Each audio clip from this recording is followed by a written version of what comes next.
Hola a todos.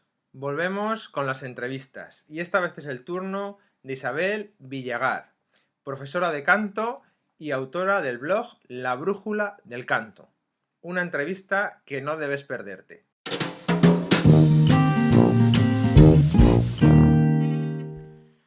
Hola Isabel, buenos días.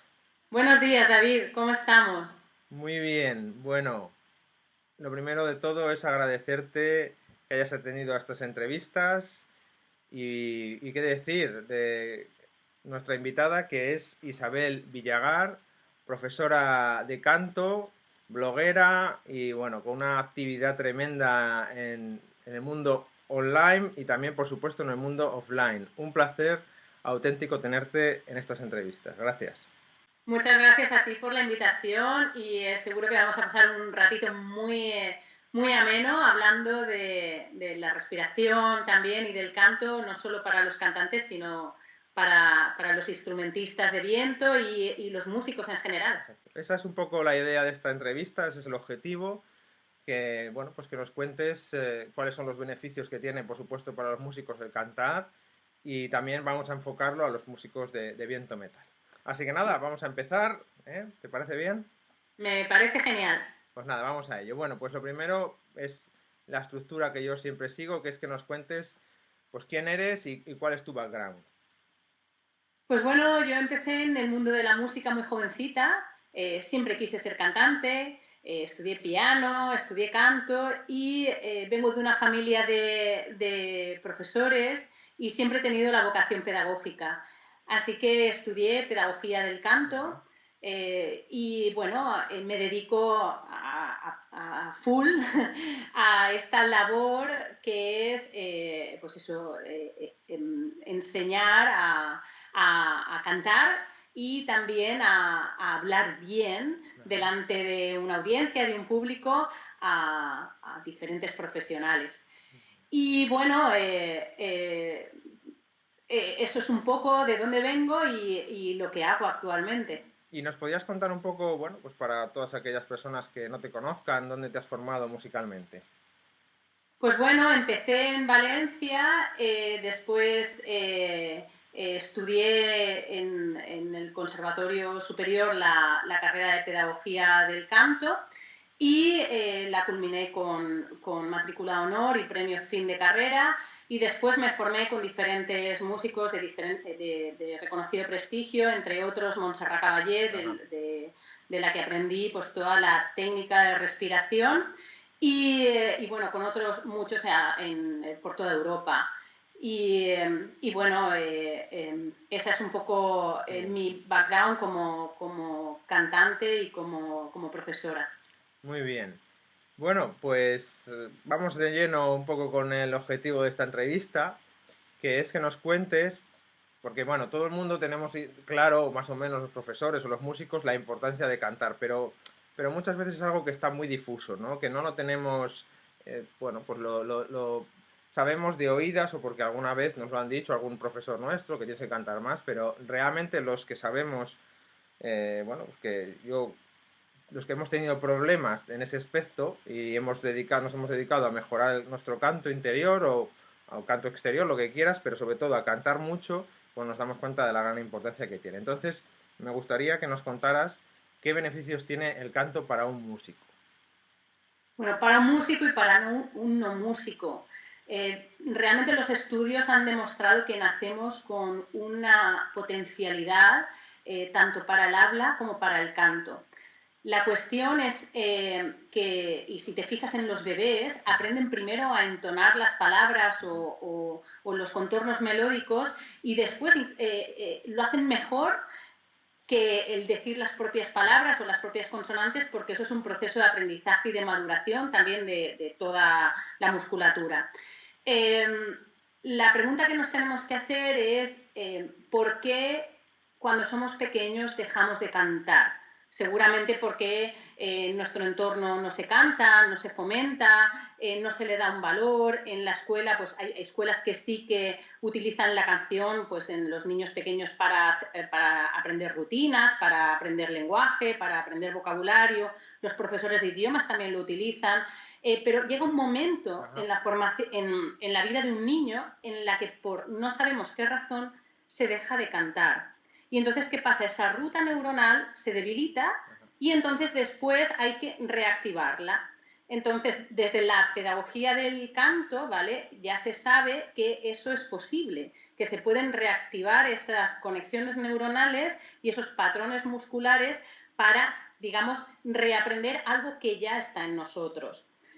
Para una persona es fundamental el cantar, aunque sea por mero placer, por expresarse, por tonificar su cuerpo, su voz, su mente y sus emociones sobre todo. El canto, digamos que es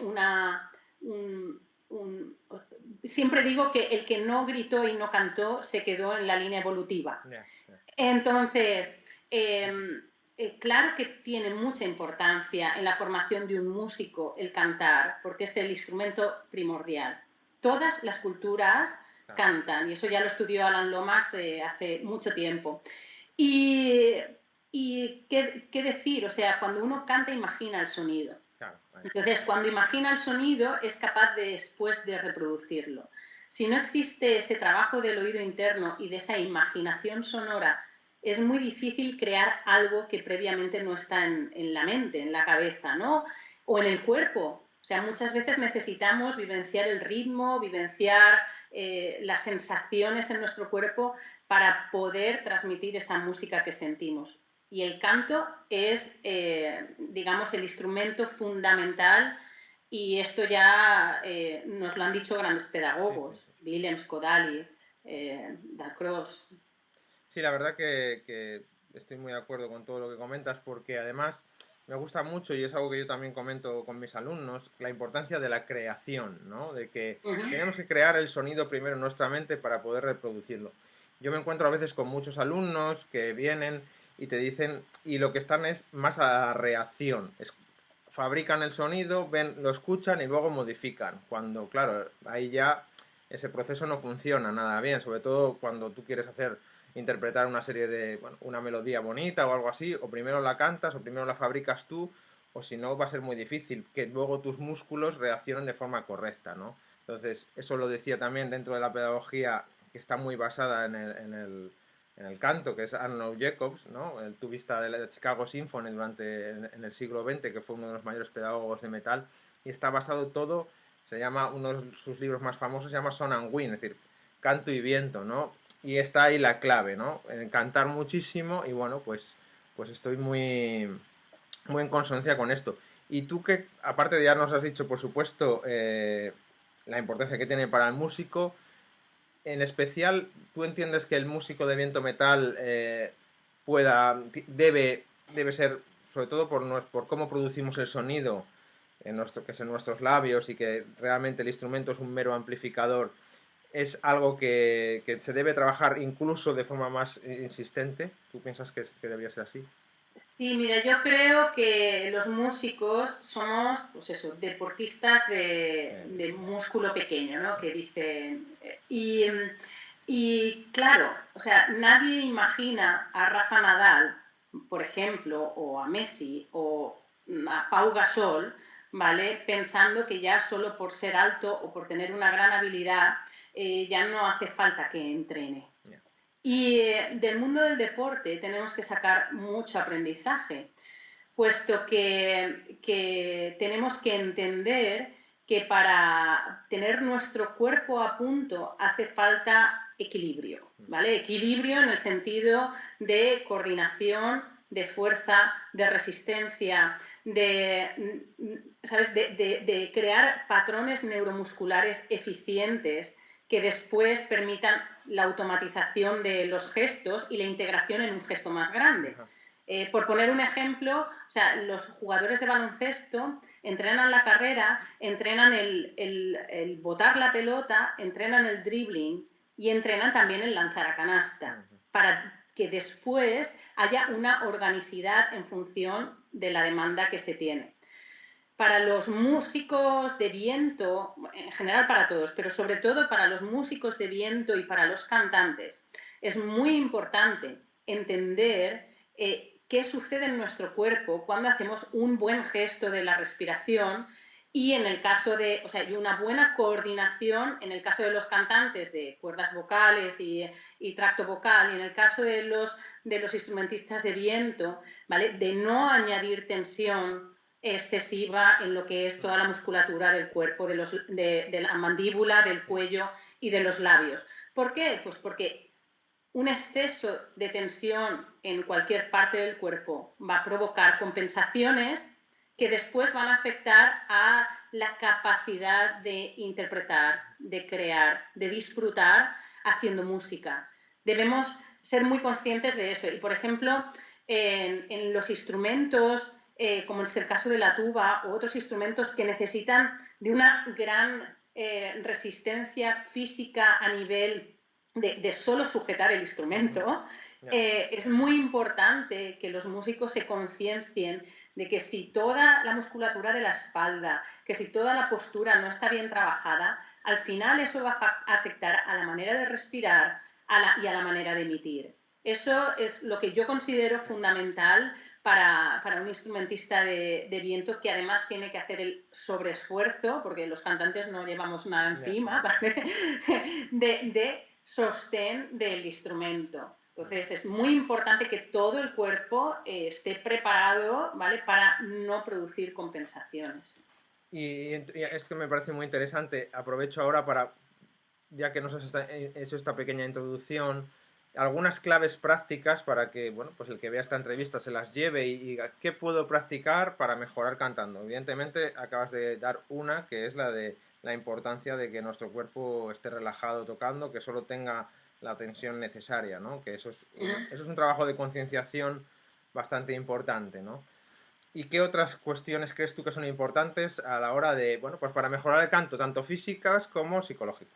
Vale, para mejorar la manera de cantar, lo que hace falta es que las personas entiendan que la voz funciona bajo 5 principios científicos comprobados que se han de trabajar separadamente para después poder integrarlos. Y estos 5 principios son la postura, la respiración, la emisión, la resonancia y la articulación. Y luego ver de qué manera se ensambla. Pero es importante entender que cuando hacemos algún tipo de ejercicio, o sea, el motivo de por qué hacemos el ejercicio. Entonces, si estamos haciendo un ejercicio de control postural o de conciencia postural, esto va a permitir que después toda la musculatura implicada en la respiración tenga un buen acondicionamiento para que se pueda desarrollar. Un buen gesto de la respiración y un trabajo de fortalecimiento de toda la musculatura implicada en la respiración va a permitir que después la emisión sea más libre, que todo el mecanismo laringio funcione de una manera más libre y, por lo tanto, que podamos abrir bien la boca para cantar, que podamos articular con precisión y que podamos ver de qué manera disfrutamos cantando o hablando. Es fundamental entender que este trabajo, ¿vale? Que muchas veces dices, vale, estoy haciendo este ejercicio para esto, se integra en un todo. Pero es importante entender que para qué lo hacemos, en qué momento, en qué dosificación y sobre todo el para qué. Yo muchas veces y a lo largo de mi carrera he hecho infinidad de ejercicios sin saber para qué. Sí, yo creo que es Y los alumnos necesitan saber para qué hacen las cosas, porque entonces las hacen. ¿Sabes? O sea, la época de voy a hacer este ejercicio porque mi profesor me ha dicho que es bueno, ¿vale? Obviamente, si se lo dices es porque piensas que es bueno, pero no es razón suficiente. Ellos tienen que entender para qué lo hacen y la importancia dentro del contexto, del cuadro suyo de aprendizaje. Muy bien, pues fantástico. Y ahora, bueno, un poco para cerrar esta sección dedicada a esta importancia del canto, ¿no?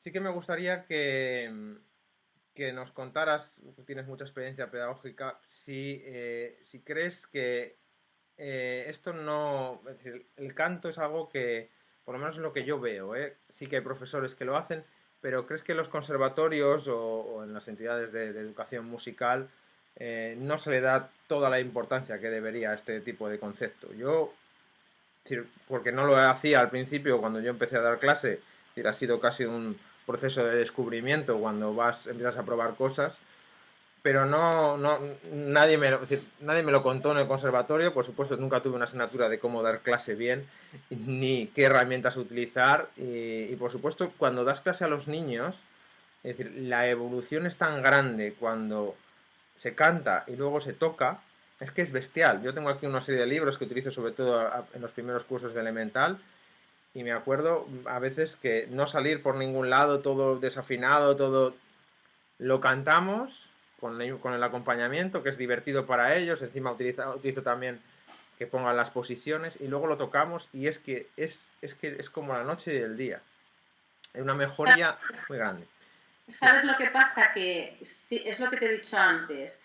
Los referentes musicales, el bagaje musical, es fundamental para un músico. De la nada, nada viene. Y entonces esa capacidad de imaginar sonidos es algo que se ha de trabajar.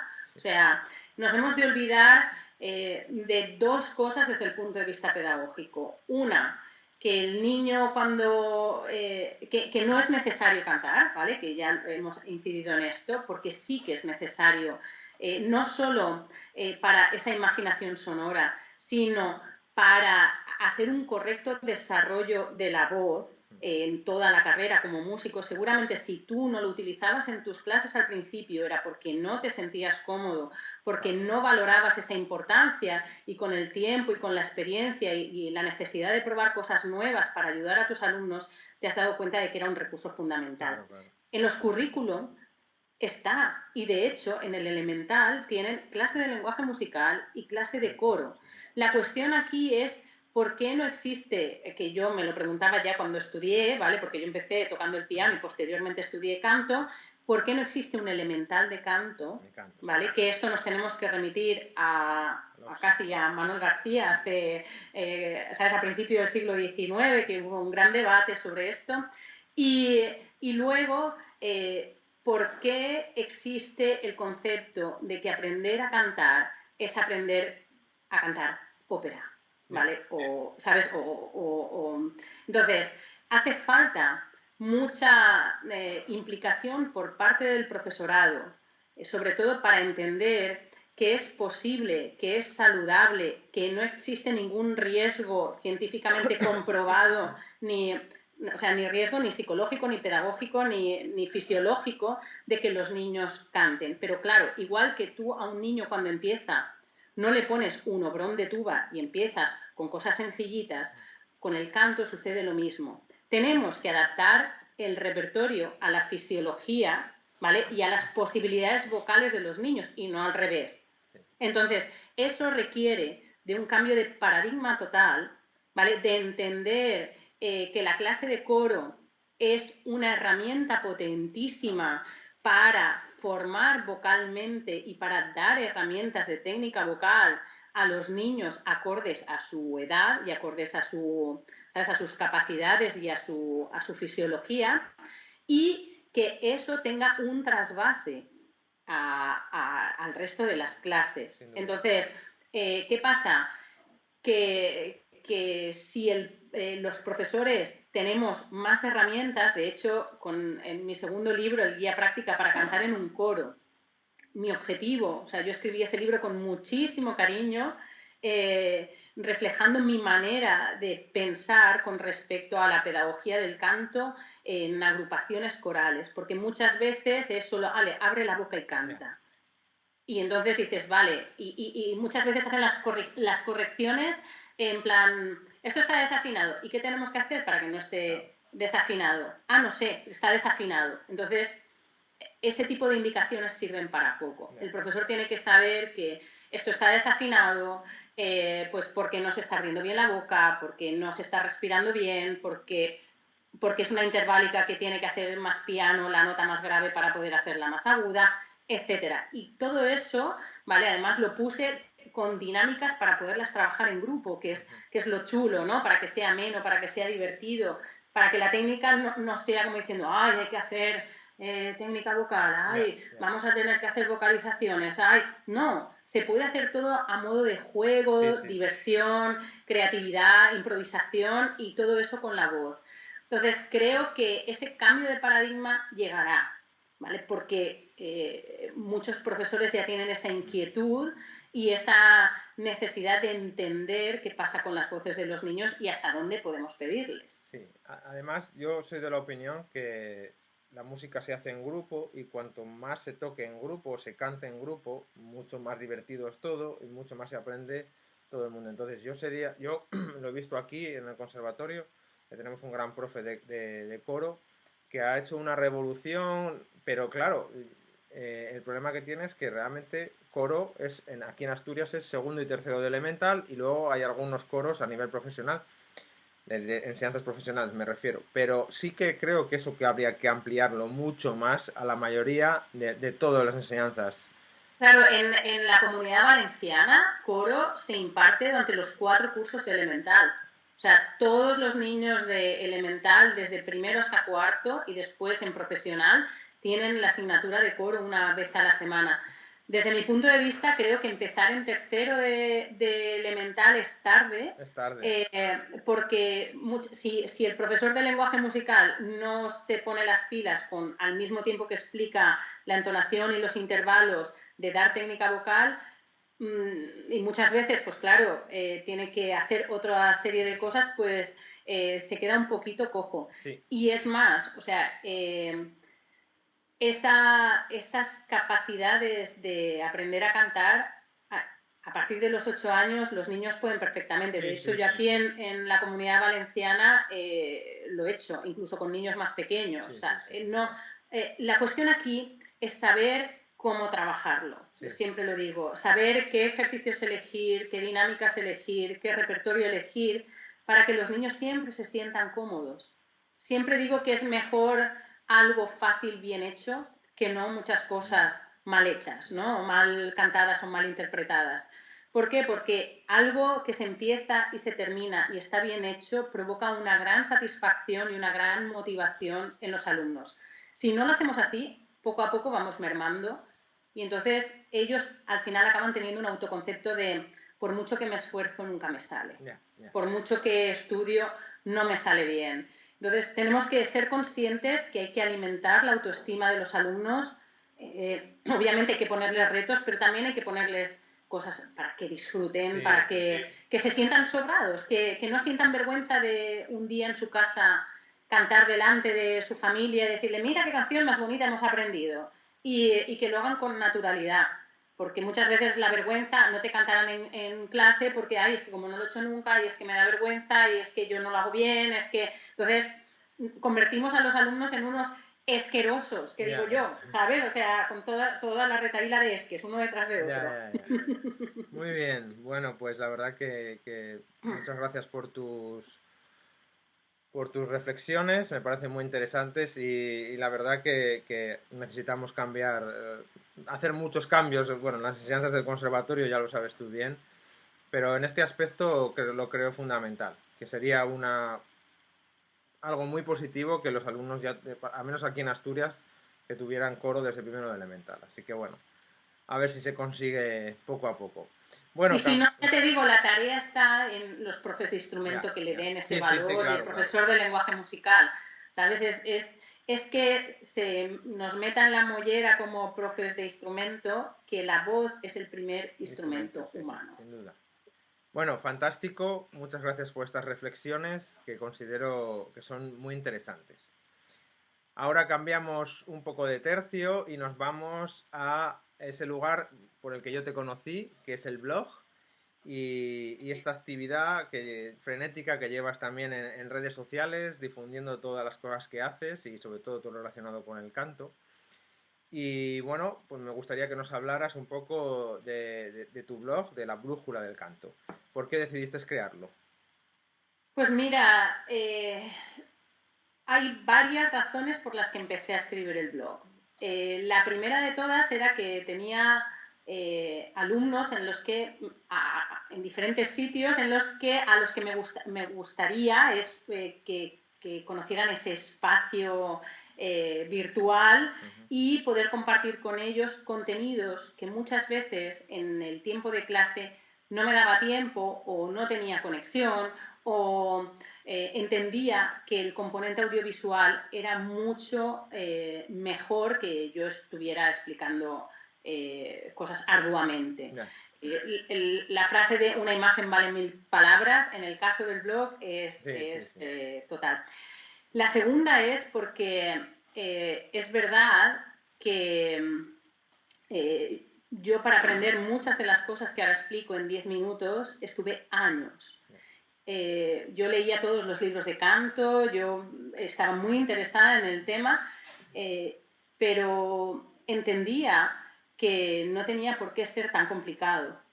Es decir, ni el acceso a la información ni el acceso al aprendizaje. Y claro, después, o sea, empecé con el blog compartiendo, ¿no? Por el mero hecho de decir, oye, mira, esto es interesante, nos ayuda a entender esto. Quiero decir que por los alumnos, pero al final los alumnos estaban en todos sitios. O sea, al final iba en el tren y hablaba con alguien y les decía, digo, mira, pues escribo este blog, ajá, y tú eres la de la brújula del canto. y en el fondo, mi pasión pedagógica está en la base. Es decir, yo quiero que los cantantes del futuro se aprendan mejor y más rápido.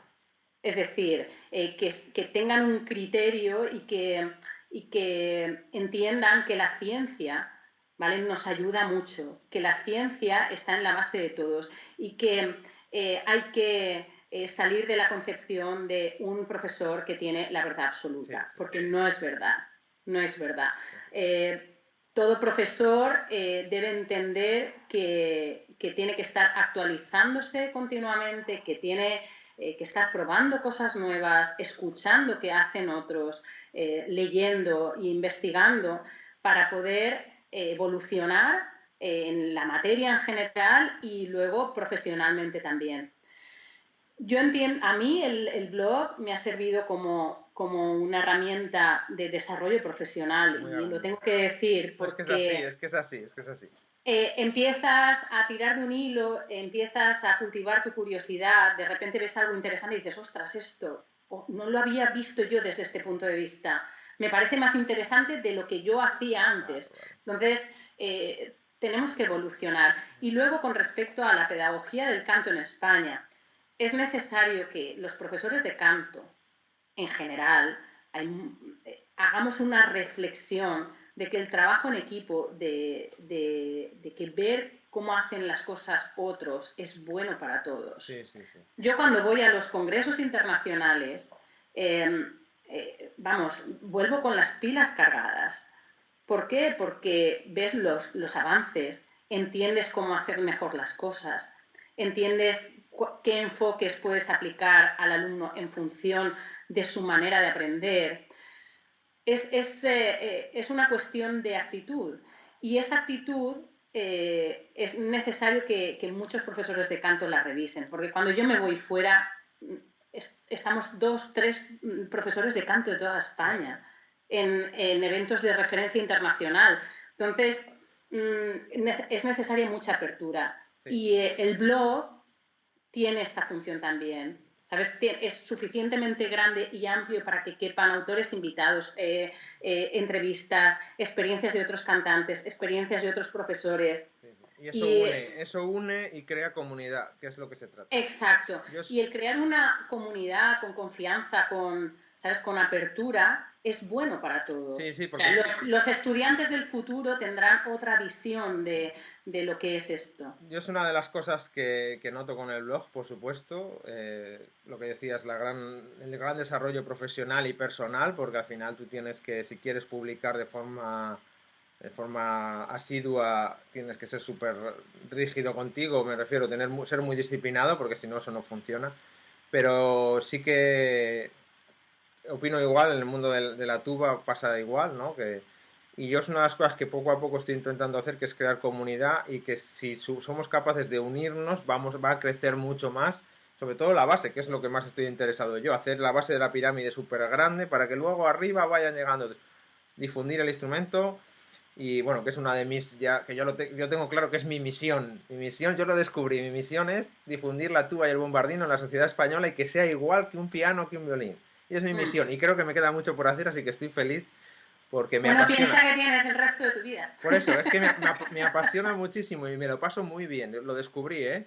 Y lo tengo apuntado y todo, pero sí que creo que nos falta eso, ¿no? Y la verdad es que el blog es como un punto donde todo el mundo va y se reúne y luego los que se animan a escribir, pues, y ahí comienzas a crear comunidad y poco a poco, bueno, pues ayudas a otras personas y bueno, creo que es algo muy importante. También que te quería hacer la pregunta, bueno, el blog ahora mismo tiene que estar casi inequívocamente o casi obligatoriamente relacionado con la difusión en redes sociales, ¿no? Con el gran estallido que los últimos años han tenido las redes sociales y el blog, pues evidentemente es una forma fantástica de aportar valor a esas redes. Y lo que quería preguntarte es qué te ha reportado ser tan activa con tu blog y en las redes sociales. Para un poco romper esos miedos que los músicos tenemos a este tipo de trabajo, ¿no? En redes y en blog. Bueno, yo entiendo que también es un cambio de paradigma. O sea, yo entiendo que las personas somos eminentemente sociales, si no estas redes sociales no hubieran triunfado, ¿no? Y es bueno que los músicos no se aíslen. O sea, es bueno que abran su capacidad de ver que el mundo es grande, de que hay oportunidades, de que hay personas de las que pueden aprender, de que hay personas de las que puedan recibir ayuda o consejo o clase, ¿vale? Y, y que eso es bueno, porque muchas veces, sobre todo en el ámbito de la música clásica, en el ámbito de la música moderna es un poquito diferente, ¿vale? Porque ya es un aprendizaje como mucho más flexible y mucho más centrado en la capacidad creativa y en los intereses del alumno, que es una de las cosas que considero fundamentales. Pero en el mundo de la clásica uno no tiene que esperar a que todo sea perfecto para empezar a mostrar algo de lo que hace. Tenemos esa Porque pega, ¿eh? Sí, sí, sí. no es, personalmente entiendo que hemos de dar valor a los procesos y no a los resultados. Los resultados son consecuencia de los procesos. Si tú haces un buen proceso, ¿vale? No tienes por qué avergonzarte. Obviamente, la gente que lleva siguiéndome desde hace 10 años que estoy escribiendo el blog, pues habrá notado pues, cambios. Pues claro, si yo cambio, el blog cambia. Pero eso no quiere decir que yo me avergüence de lo que ya he hecho previamente, ni muchísimo menos. Porque uno tiene que entender que si hace las cosas con honestidad, que si hace las cosas con criterio y bueno, y con generosidad, pues al que le guste bien y al que no le guste también. Lo importante, siempre lo digo, ¿no? Con los temas de autoestima, lo importante no es lo que te digan los demás, lo importante es lo que tú piensas. Sí, sí, sí. O sea, a ti te pueden decir, eres un desastre, ¿vale? Pero si tú sabes que no eres un desastre, que es una persona organizada, que hace las cosas con criterio y demás, pues bueno, pues que digan lo que quieran. Claro. El problema es que tú te lo creas. Entonces, con los músicos, muchas veces piensan que si hacen algo, eso pues la gente va a pensar mal, Sí, o va a sí. condicionar las decisiones futuras, etcétera. Y yo siempre digo que uno, pues, no es tan importante, ¿sabes? O sea, que te quiero decir que hay que verse a uno mismo con perspectiva cósmica, Sí, sí. que hay muchas oportunidades y que, bueno, pues que si se cierra una ventana, pues se abrirá una puerta, y si se cierra una puerta se abrirá, ¿sabes? O una más grande.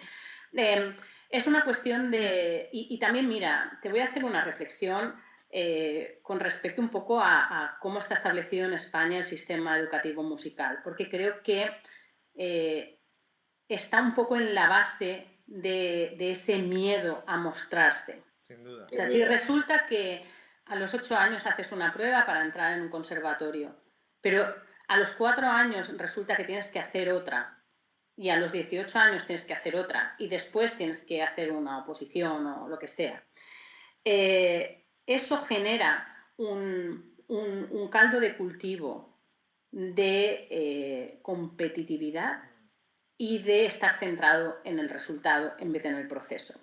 A mí me parece cruel, ¿vale? Y lo digo públicamente, me parece cruel que una persona que ha dedicado ya 4 años de su vida a estudiar un instrumento tenga que volver a hacer una prueba de acceso. O sea, yo opino que una persona que acaba su cuarto de elemental y su profesor entiende que ha aprobado, pues no entiendo por qué tiene que hacer una prueba para hacer el siguiente curso. O sea, no lo logro entender. Que sí, que los recursos públicos son limitados y todas estas cosas, ¿no? Pero son niños de 12 años. Sí. Estás sometiendo a una oposición a niños de 12 años. Y a una presión importante. Desde mi punto de vista es cruel y además generador de muchísima, ¿sabes? De muchísima crisis y miedos, sí. Y que después ese miedo cuesta horrores quitárselo. Sí. ¿Sabes? Porque las primeras veces que tenemos una experiencia, ya sea hablando en público, tocando en público, montando en bicicleta o patinando, si no tenemos una actitud de aprendizaje y deportiva, eso puede traumatizar a la gente para el resto de sus días. Y desde el sistema educativo debemos de empezar a plantear que hay cosas que vale que se hicieran anteriormente, pero que se hayan estado haciendo años y años no justifica. Y ahora tenemos más conocimiento de que eso se siga haciendo así. Porque, yo qué sé, también las mujeres no votaban hace un siglo, ¿vale? Y se llevaba haciendo mucho tiempo, ¿sabes? Y ahora sí, ¿por qué? Pues porque era injusto y ya está, ¿sabes? O sea, que el hecho de porque siempre se ha hecho así no justifica que se tenga que seguir haciendo.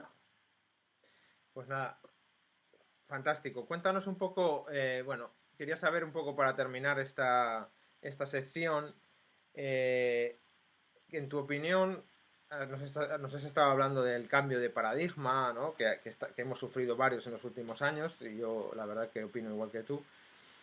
¿Cuáles son las nuevas habilidades pues, relacionadas con Internet, con las nuevas tecnologías o con otros aspectos que tú consideres que son necesarias en el músico del siglo XXI? Pues mira, yo considero que es fundamental una buena formación de base, es decir, aprender bien desde el principio y con consistencia esos patrones musculares que después hay que desarrollarlos, pero hacer un buen aprendizaje consistente. Tener foco, es decir, si te gusta la música, dedícale tiempo a la música, que no sea solo en tus ratos libres, ¿no? Y implícate. Los idiomas, fundamental porque las oportunidades están en todo el mundo y uno tiene que ser capaz de hablar en diferentes idiomas para tener más oportunidades. Las competencias digitales, es decir, ser capaz de hacer una página web y autogestionártela, un perfil en redes sociales, grabar un vídeo, interaccionar digitalmente con los demás es fundamental. Rodearse de buenos profesionales que sepan aconsejarte sobre cómo funciona el mundo de la música, dónde están las oportunidades, cuáles son los pasos que tienes que seguir. Porque muchas veces dices, ay, es que me he presentado, por poner un ejemplo, me he presentado a un concurso y no me han cogido, o a un casting y no me han cogido. Y claro, un no en un determinado momento no es un no para siempre. No, claro. Quizá en ese momento no era el momento, pues porque... y luego pues a lo mejor tuvo un mal día o lo que fuera, ¿no? O sea, hay que entender que esto es una carrera de fondo, que si uno realmente quiere, hay muchas maneras de estar en el mundo de la música, no solo como instrumentista ni como docente, sino también como compositor, no sé, hay muchas maneras de estar en el mundo de la música si eso es lo que te gusta. Siempre pongo el ejemplo de estos músicos crossover, ¿no? Es decir, una persona que ha estudiado la carrera de piano, pero después ha hecho arquitectura y se ha especializado en hacer ¿sabes? Edificios, auditorios, por ejemplo, ¿no? Y a lo mejor es el mejor haciendo auditorios. O el cantante que después ha estudiado medicina y se ha convertido en otorrino y al final es un gran especialista en tratar las patologías de los cantantes. Y así te podría decir Sí, un sí, sí. montón, ¿no? Muchas veces nos cegamos, ¿no? en un solo camino. Y para los seguidores del blog, o sea, me gustaría proponerles un ejercicio que es que escriban 20 maneras diferentes de estar en el mundo de la música.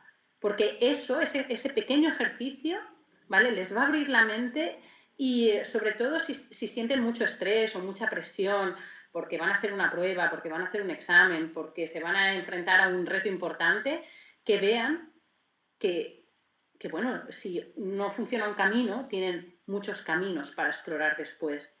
Y que eso no es malo. Sin duda, sin duda. Y que no están tirando su tiempo a la basura ni nada por el estilo, que a veces dices, ay, ¿para qué he estudiado tanto? Si después, pues no, o sea, todo suma, todo suma. Lo que ocurre es que los conservatorios superiores, sobre todo, este tipo de mentalidad abierta que tú propones, no la practican.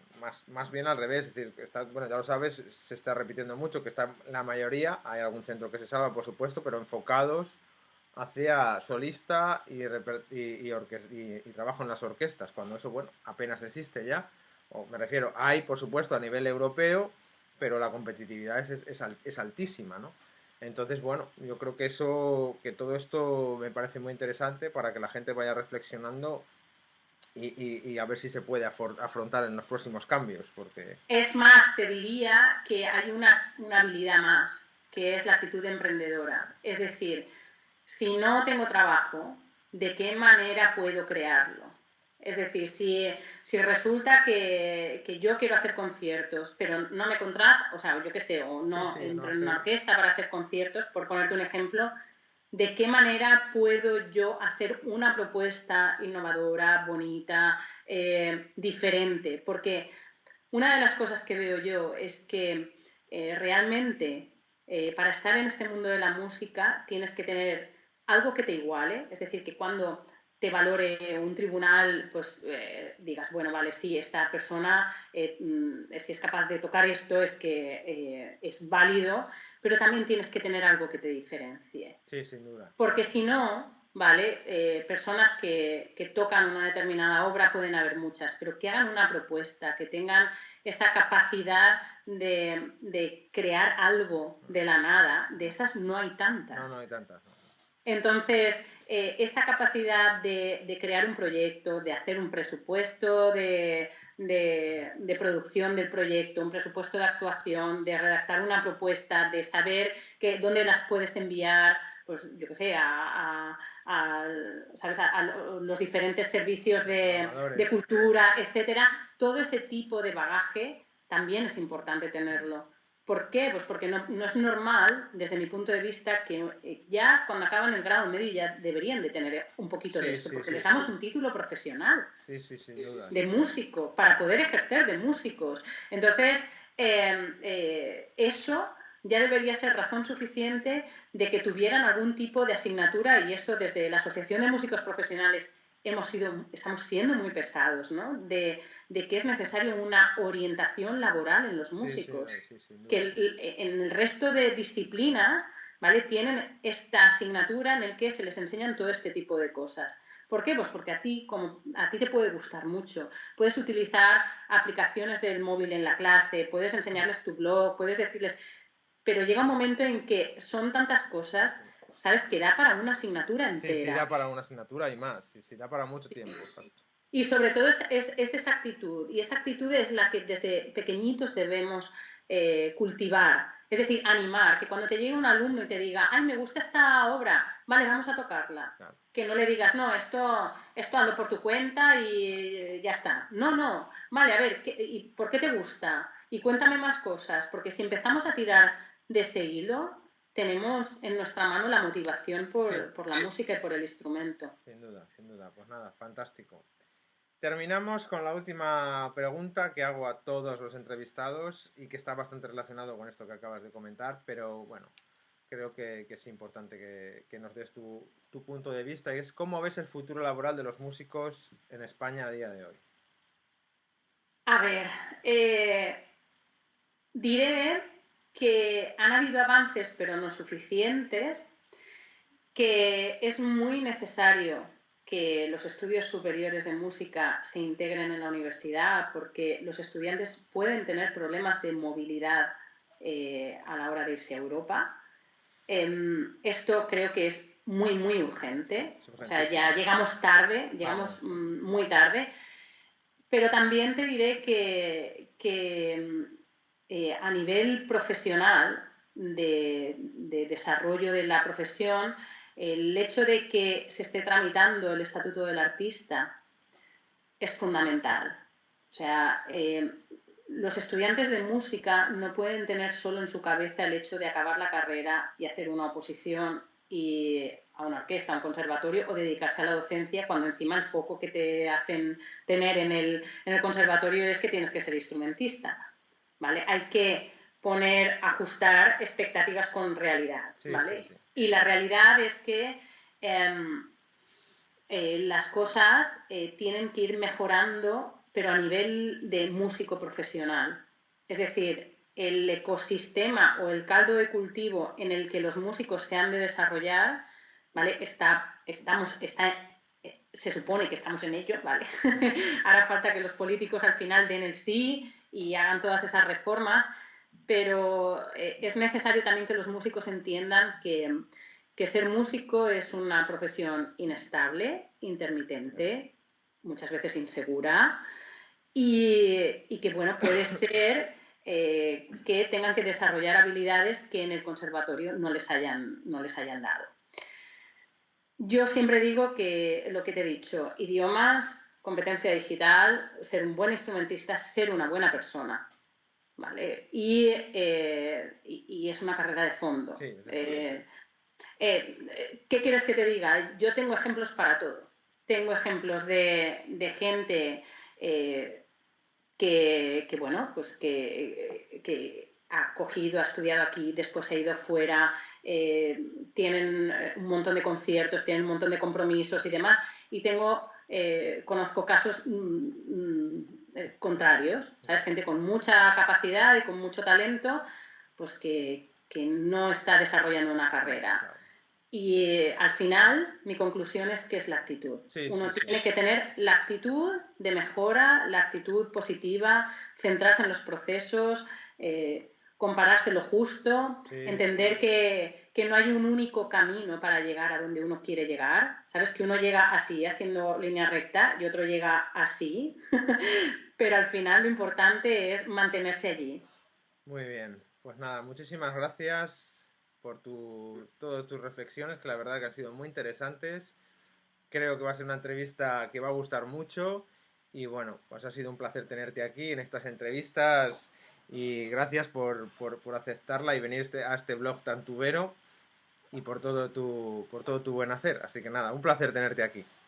Un placer, David, y reflexionar con un docente de música siempre es muy agradable, siempre es positivo, y espero que bueno, pues que poco a poco seamos más personas que entendamos que otras maneras de enseñar son posibles, que realmente el aprendizaje online es una realidad ya. Yo tengo alumnos de Estados Unidos, ¿sabes? De Chile, de Colombia, de México, de Alemania, y que además, en cuanto la gente entienda que se puede ahorrar mucho tiempo y mucho dinero en desplazamientos, en todo, verá que es posible trabajar con profesionales de referencia sin moverse de su casa, que además funciona. Y funciona. Claro que sí que funciona.